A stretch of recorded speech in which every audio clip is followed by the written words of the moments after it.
दोस्तों, कोरोना का संकट एक ऐसा संकट है जो इसका कोई लास्ट डेट नहीं है कि एक निश्चित समय आएगा, उसके बाद ये संकट समाप्त हो जाएगा। डब्ल्यूएचओ को अगर आप सुनेंगे तो डब्ल्यूएचओ तो यहाँ तक कह रहा है कि हो सकता है पिछली कुछ बीमारियों की तरह, जैसे डेंगू और एचआईवी वगैरह की तरह, इसका टीका भी बन न पाए। यानी कि भारत सरकार भी और उत्तर प्रदेश सरकार भी इस बात को अब अच्छे से समझ रही है कि जो कोरोना का संकट है, इसके साथ ही हमें अपनी ग्रोथ को आगे बढ़ाना है। मतलब ये उम्मीद हमें नहीं रखनी है कि ये एक दिन शून्य होगा और हम अपने पिछले तरीके से जीवन को आगे बढ़ाएंगे।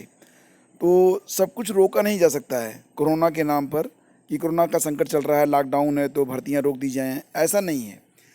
अभी आपने देखा होगा, कल से सोशल मीडिया में एक न्यूज़ वायरल हो रही है जिसमें ये बताया गया है कि उत्तर प्रदेश में आने वाले 1 साल में कोई भी नई सरकारी भर्ती नहीं आएगी। एक्चुअली में फ्रेंड्स, अगर देखा जाए तो कुछ नौकरियों में कटौती की जा सकती है, लेकिन कोई भी नई भर्ती नहीं आएगी। ये बात पूरी तरह से सत्य नहीं है।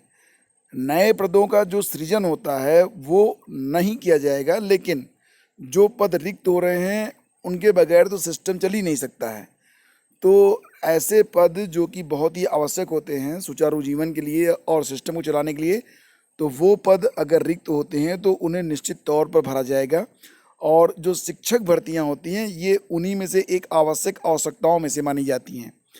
और दूसरी बात ये होता है कि जब भी कोई शिक्षक भर्ती होती है तो जो शिक्षक का वेतन होता है वो राज्य सरकार अकेले वहन नहीं करती है। आप जानते होंगे कि जब भी शिक्षक भर्ती होती है, जो शिक्षक का वेतन होता है वो राज्य सरकार और केंद्र सरकार उसमें पार्टिसिपेट करते हैं। और साथ ही साथ आप ये भी जानते होंगे कि शिक्षक और छात्रों का एक निश्चित अनुपात बनाए रखने के लिए अंतर्राष्ट्रीय रूप से यूनेस्को और विश्व बैंक भी सरकारों को मदद करती है।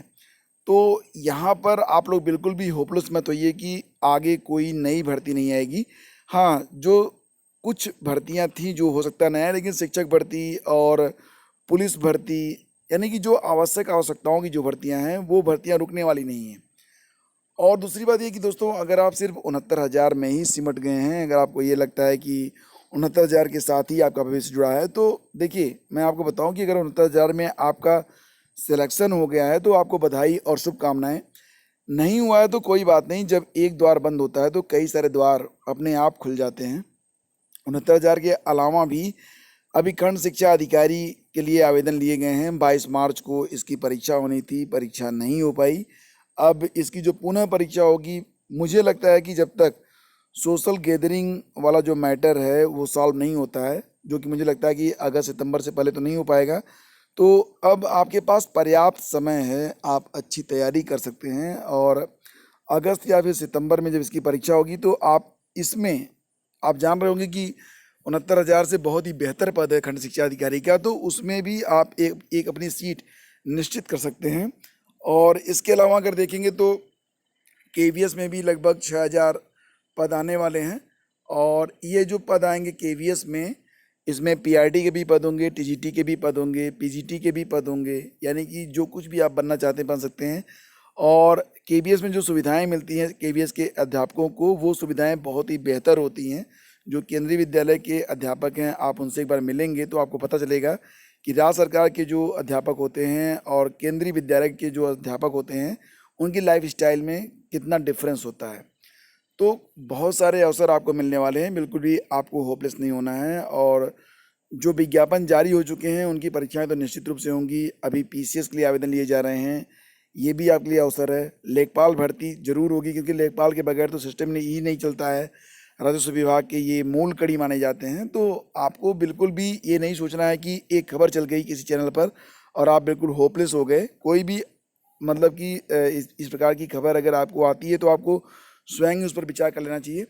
अब बात करते हैं 69,000 शिक्षक भर्ती में मोबाइल नंबर अपडेट के बारे में। तो कल भी और आज भी टीम के कुछ लोग गए थे वहाँ पर मिलने के लिए, नवीन सिंह मुसाफिर वगैरह।